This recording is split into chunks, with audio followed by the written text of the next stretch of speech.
Dramatic endings were front and center in what was a sensational Week 10 in the CFL. The Redblacks erased a 21-point deficit to pick up their second straight win. The Bombers, though, didn't fare as well on the wrong end of a walk-off field goal. The two will meet tonight in the Peg to kick off week number 11.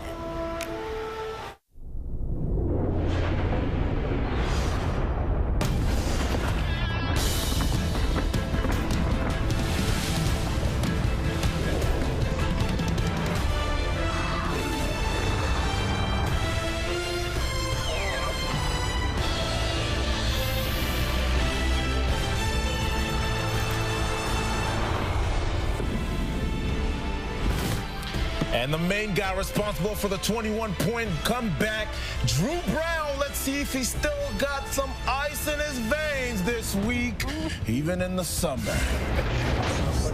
Here we go, Nick Dembski. Some things have changed in Winnipeg. One thing consistent. They're at 7 straight seasons with 500-plus yards. The go-to guy for Zach Collaros and the glue of that receiving core. Ottawa Redblacks have won 2 games in a row. Big reason being this man right here.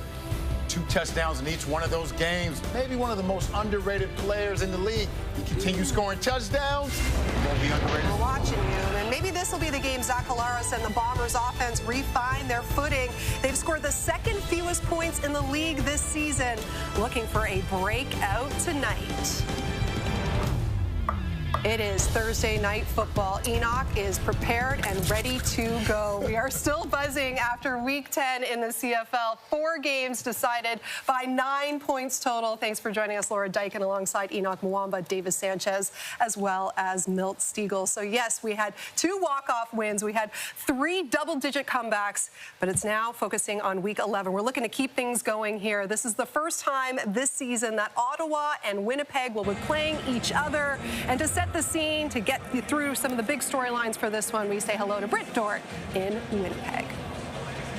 Hi, Laura. Yeah, let's get this one started after last week. Now, I know a lot of us love to hear it. Some of us at the network like to say it. Is this the TSN turning point of the Ottawa Redblacks season? They're coming off, as you mentioned, back-to-back wins. Head coach Bob Dice really liking the way his team's playing right now. He said they're playing complementary football. So he's talking about all 3 phases. Now, last week, the defensive phase maybe wasn't the greatest, but what made up for it was that 21-point comeback that you talked about. Now, Drew Brown went 5 for 5 last week in the red zone. He threw for a career-high 5 touchdowns. And as you mentioned, 2 of those touchdowns went to Justin Hardy, who's riding quite the hot streak right now. In the last 4 games, has 4 touchdowns. So you can bet this team is trying to ride that high. And what is a pretty short week for both squads. But do you know who enjoys a short week? Running back Brady Oliveira. Yeah, and he actually said, after a loss, I don't mind it either because it doesn't give you any time to dwell on it. You have to basically reset, or at least you're forced to. Now, this Winnipeg Blue Bombers squad could really use a win. They've lost 4 of their last 5. They're sitting at 4-4 on the season. And head coach Mike O'Shea squad, and in baseball, that might be okay. In football, it's not good enough. Now, you also talked about the fact that Zach Collaros' Bombers offense, they're sitting at second fewest points scored, which might actually shock a few people heading into this season. You probably wouldn't have thought that, but where Collaros could maybe find some more action tonight is against this Redblacks defense, because as I mentioned off the hop, they struggled last week, especially that secondary. So, Laura, is it going to be the momentum swing that is the Redblacks right now, or is it going to be the Bombers who finally get above 500 again? Yeah, because it has been a bit of a cruel summer so far for these Winnipeg Blue Bombers, losers of 4 of their last 5.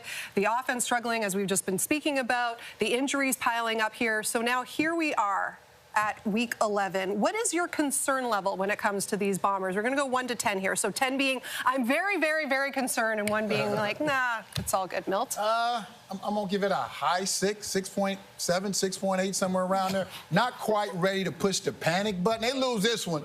We hit that panic button hard. But right now, somewhere around there, my main concern is with this offense. This offense is really struggling. They have no knew they can rely on that offensive line in the running game. And I know they have the #1 rushing attack, but they still haven't established the MOP of last year. Brady Oliveira, he had 1 rush in the game last week. And in the second half, how do you do that to the MOP? And then the passing game is just, it's been atrocious. You know, they're last in passing yards per game. They don't have a #1 receiver. Nick Dembski is an incredible player, but he's not a #1 receiver, and this team is missing that. There's no identity. Well, then, if you had it at a 7 because of the offense, then I got to put it at a 10 because of the defense. I was worried about the defense. I'm hitting that button then. That's You're fine. holy smokes concerned, yeah. Look, the reality is that to what Milt just spoke of, I mean, the offense and the passing game struggled. The running game hasn't been what it was. And then, you know, to Britt's point, and during a hit, she's the second fewest points scored. Well, this defense is giving up huge plays. They're 8th in the CFL right now. 8th in the CFL explosive pass plays given up by their defense. That's not a Mike O'Shea defense. That's not a Jordan Younger and Richie Hall defense. So, yes, they've had, in the past few years, they've had some issues or some times where their offense has struggled, but they've managed to pick it back up. But it was always their defense that carried them. Now, the defense giving up huge plays. I'm going to hit the panic button unless I see otherwise. Only one thing that makes me hold on to some optimism is 3 of their losses have come to Calgary, which we all agree is an elite team. Absolutely, and I'm with you, Chaz. I don't quite press the button just yet because of the time of the season that it is still. There's still a lot of time, although when you look at the schedule, they have some challenging teams ahead in Montreal and the BCs of the world. So it is going to be challenging going forward, but it's still some time, and you don't know what's going to happen. But to your point, Milt, you knew when you played against the Winnipeg Blue Bombers, you watched the Winnipeg Blue Bombers play, you knew their identity offensively. Zach Collaros and the receivers are going to impact the game. Brady Oliveira was going to play a role. But even defensively speaking, they also don't have an identity, Milt, and they're trying to find that again in Willie Jefferson as well. But I don't know. You look at the week last week, they have a 1-point game and a minute left, or a 2-point game with a minute left, and you still can't close that off. The Winnipeg of old, you can call that game already a ball game, and you can call them a W. But that didn't happen last week.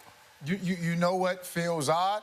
Last year, 8 games, they were 2-6, and people was like, all right, they're getting it back. This year, they're 4-4, but the momentum doesn't feel the same. It doesn't feel the same. It feels like a different Bomber team. And then again, 5 times in the Grey Cup in the last 5 years. But this year, if they're going to make it back, this has got to be the most challenging route to the Grey Cup that it's going to be for them, for sure. And that's what I was going to mention, Milt. They started 0 for 4, 2 for 6, and then they went on this massive run, right? They won 8 in a row, 9 of 10, end up winning the Grey Cup, or making it to the Grey Cup, excuse me. But a little different feel this time around. And the Bombers, the next test for that Redblacks defense, Adarius Pickett, leading Ottawa in tackles this season. And Davis had a chance to sit down with the linebacker. The latest Chalk Talk. Chalk Talk! Chalk Talk. It's coming up.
After a torn Achilles cut his season short a year ago, the party starter is officially back. It's time to get the party started. Throwing quickly, intercepted. Adarius Pickett. Down the field, looking for Rhymes. Rhymes working against Pickett, but nothing there. First big turnover of this game. Let the party get started in Ottawa. Look who has it, Adarius Pickett. So the party starter starts the party, but he's not going to clean it up. But who invited him here anyways? Adarius Pickett's first season with the Redblacks wasn't supposed to end the way it did, with a torn Achilles last September. Now, despite missing a big chunk of the season, Pickett was still named an East Division All-Star. This past January, he signed a contract extension with Ottawa, and after a grueling recovery, the party starter is back on the field and looking a lot like his former self, which is bad news for the rest of the league. It's Chalk Talk now with Davis.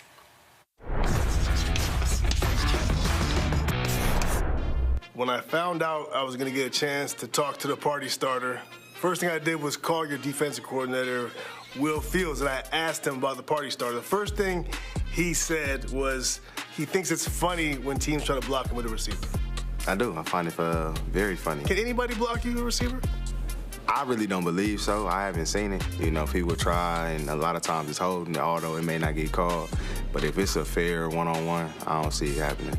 What have teams done to try to assist their receivers in blocking you off the edge? Last year I found that teams would implement another offensive lineman to block me off the edge.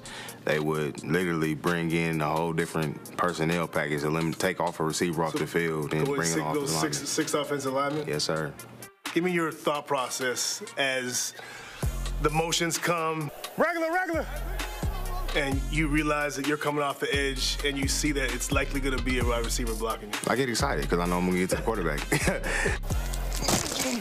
I mean, looking at film study, you always can tell certain formations and certain motions bring what they bring and how the receivers react off of that. And so that's what I usually read, and then I trigger. You see me go run across the field and make tackles is wherever the ball is at, I'm trying to be. So somebody in my way, and that's trying to stop me, but I want to get the ball. That's a great segue. Somebody in your way. Let's take a look at this play right here. All right, against the Elks here, this is number 86 at the top of the screen. This is a guy that seems to be in your way. As you see him come in motion here, you'll see, here we come, he comes in motion. At what point do you know here how you're going to take this block on? I'll say by formation, you got, I think it was a 23 set going to 32 when he coming in motion, but the back is at home, which means he's right behind the quarterback, and usually that indicates it's a run formation. It's either run or play action. So I'm anticipating run first, and then if I don't see run, of course go to the quarterback. But again, somebody in my way, just give him this move out the way. That's exactly what I'm thinking. With the tempo, his speed, it wasn't a fly motion. It was kind of like a tempo, so he can, gather his feet and, try to, take on the block. If he goes to the flat, do you have he won't go to the responsibility there? If he goes to the flat, do you have he won't go to the flat. Responsibility there? He won't go to the flat. How come? He gonna be on the ground, as you see. Is this why he's not going? It's gonna bring contact every time. He has to, because if not, the quarterback gonna get killed. What are these conversations like? Are there at times guys, receivers, not wanting to block? K-On, nobody knows you, bro. Chill out. Hot. Better fall down next time. Some receivers, they, try to fake the funk, initially, but you're not gonna do that all game long. Hey, Flex, you know what's up, bro. You know what's up, bro. I don't stop. And it's gonna be down after down, and every time they run the ball and you gotta block me, you gotta see me. Just over and over and over again. Yeah. You know what I do, K-On. And eventually they gonna break. So that's why I said it's fun, because you can see that the energy from the beginning of the game to the energy after halftime and then for it's totally different. For those who don't know, you play the Sam position, which is a nickel, which is the defensive back.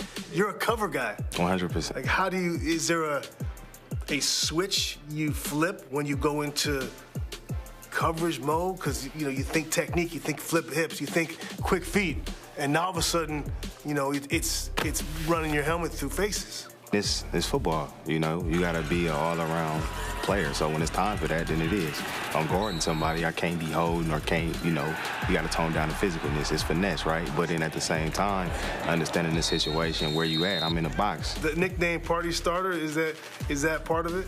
1,000%. Versatility. Infectious thing is physical football, right? Somebody get blasted or hit real well, that fired the whole defense up. Now everybody want a piece, and that's how the Party Starter thing come about. You know who's not gonna RSVP? Any receiver. Wide receivers. Any receiver. Appreciate you. Thank you. Adarius Pickett. Much love, big dog. Good chat there, Davis. Yeah. When you walked away from that, outside of the RSVPs from the wide receivers, what stood out to you about that interview and Adarius?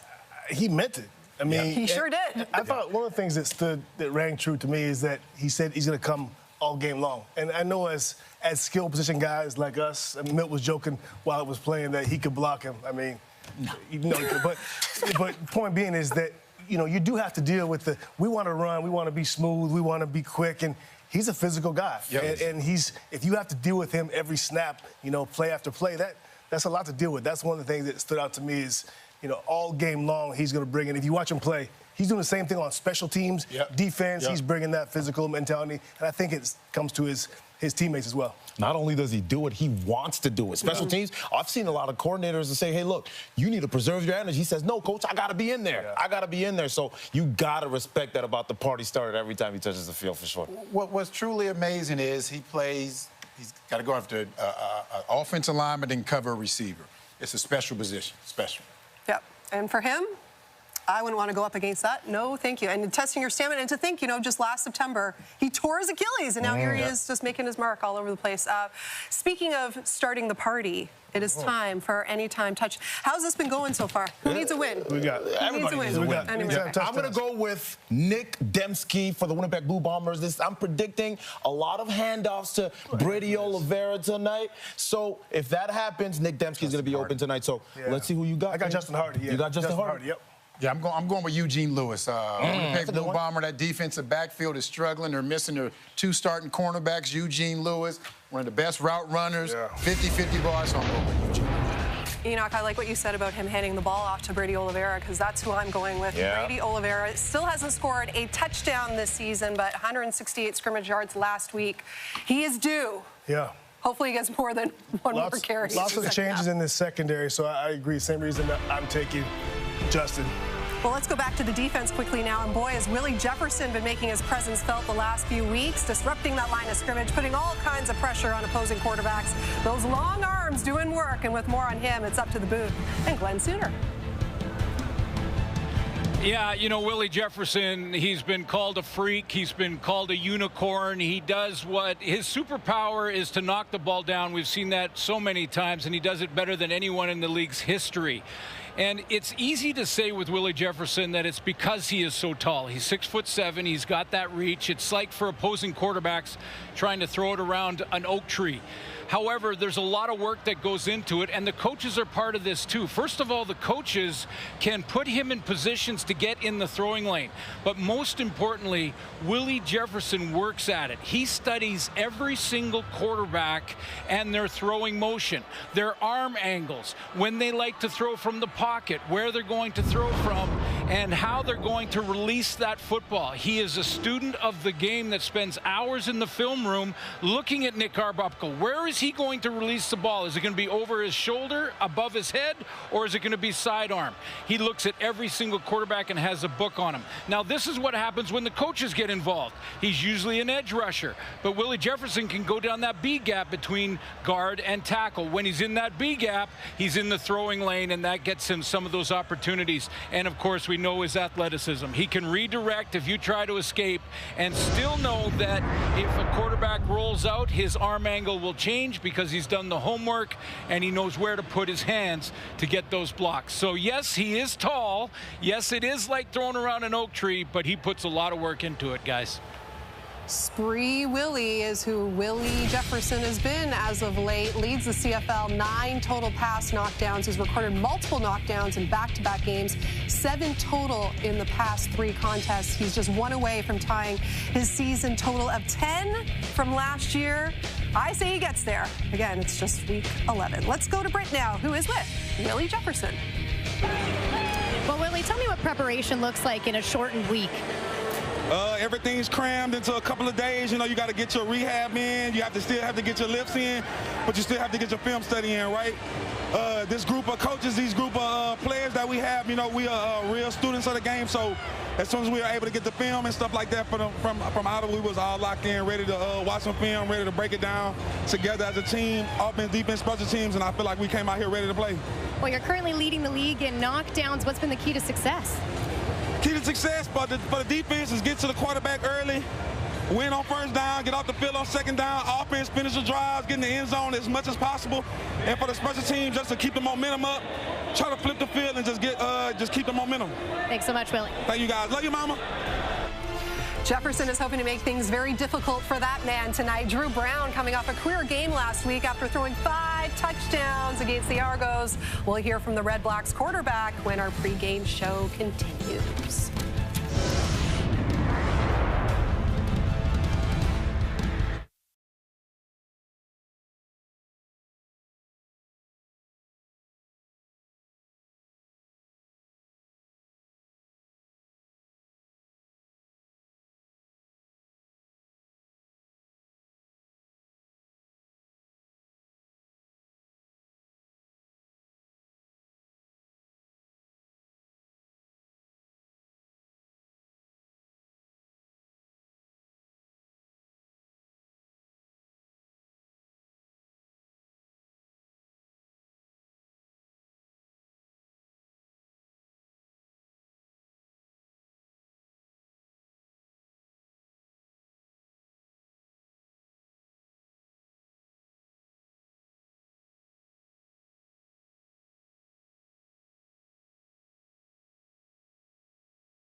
You're down 22-1. What was going through your mind going into that second quarter? Having a look for Gino Lewis, and he has it. He's taking a shot. End zone open, touchdown. Just freed us up, you know, to play. Really? Yeah. Soft toss to the end zone, touchdown. Ottawa Redblacks do it again. It's Hardy. Everyone does what they're supposed to, including myself, and we're going to put up a lot of points. End zone, touchdown. Touchdown Redblacks. And that one puts Ottawa in front with 41 seconds to go. That early season hip injury, a distant memory for Drew Brown now. He's been dialed in as of late. He threw as many touchdowns as incompletions last week. And now he's facing his former team tonight in Winnipeg. He is standing by with Britt. Drew, your squad coming off back-to-back wins. Can you just talk about the momentum of this team right now? Yeah, you know, we're believing in one another and what we can do. Should be a good challenge tonight. Well, I know you're a couple seasons removed, but what is it like when you do get to come back to Winnipeg here and play on the other side of the ball? Yeah, I mean, it's great. It's a great environment, you know, one of the best in the league. You know, I know a lot of guys over there, got a lot of respect for him, so it should be fun tonight. Went 5 for 5 in the red zone last week. How can you be efficient out there on offense again tonight? Try and do the same thing. Thanks, Drew. Short but sweet. Such a trash talker, just like Adarius Pickett, eh? Big trash talker. But this offense looking like a totally different offense now that Drew Brown is back, averaging 25 points per game, their most since 2018. They know about the receivers. They've got a talented group there. Do you think they'll be able to take advantage of this banged-up secondary for Winnipeg? Yeah, absolutely. And I pulled up a couple plays I wanted to show from Drew last week. And I mean, this league now has become, defenses now want to take away the vertical stuff. So when you see cover 4 type coverages or 4 deep, it ends up turning into every vertical route ends up getting double teamed. So Drew right now, watch this throw. This was the throw of the week last week. Watch this throw. Between 2 defenders in a tight window, he gets pressure in his face. He just flings the ball here, pressure in his face. It's a cover 4 or 4 deep. He has to throw it between the safety and the halfback there, or the backside and the front side halfbacks here. This guy in his face rips the ball. Look at that window right there. He throws the ball. He's not looking around. He's already turned around. He's ripped the ball from 40 yards away. And the tight window that he throws it in is incredible to Justin Hardy for the touchdown here. Absolutely pressure in his face, rips the ball. There's only one place this ball can go to Justin Hardy, and there it is. Touchdown. Look at that tight window throw. I mean, we're talking. That is as good of exactly. That's as good a throw as you'll see. Same thing here. 4 deep type coverage. You're going to see up the seam. There's only one place this ball can go, and that's between the halfback or the safety and the corner on the bottom. And he hits the seam right away. He's got to throw with anticipation here in order to get into that window. And again, throws it on time, anticipates that window. He knows what the coverage is, but there's only one spot to put it right there. Again, that's Brandon Addison, but just the anticipation we saw, the tight window throws, they look easy. They're very difficult throws. Yeah, Winnipeg is going to need to score some points today because we know these Redblacks can put up some points. Drew Brown almost had a perfect game last week. As you mentioned, Laura, he had as many incompletions as touchdowns. You know, he was 84%, 373 yards and 5 touchdowns. And with that receiving core, if Winnipeg can't keep pace, this game could get out of line. So it's going to be an exciting game if Winnipeg is able to keep pace, because I know these Ottawa Redblacks with Drew Brown, they're going to put up some points. All the stats that you talk about, Milt, what I loved about Drew Brown's performance last week was also the fact that he didn't throw any interceptions as well. So he has a good handle of that offense, and he has plenty of weapons around, as well as it is balanced. I love the fact that this offense also commits to the run. It's not William Stanback of old, but they still commit to the running game. 17 times they handed the ball off to William Stanback last week, and they'll sprinkle some Daniel Adeboboye as well in there, and they're doing a great job of balancing the offense, and they are dangerous. They are absolutely dangerous. To your point, Milt, it's going to be a shootout if Winnipeg wants to stay in this game. But Ottawa also has to get off to a good start, because it is Winnipeg, and it's going to get loud if they don't. One last point. We was talking about party starter, not blocking him. I would have lit Enoch. Oh, come on. Man, I would have lit that sucker up. Man, you get all that dream up. I got you. The Redblacks have only scored 21 points in the first quarter. They only have 1 point in their last 3 games, so they need to get off to a better start here tonight. We're getting closer to kickoff. Let's do it, Milt. Let's do it, Milt.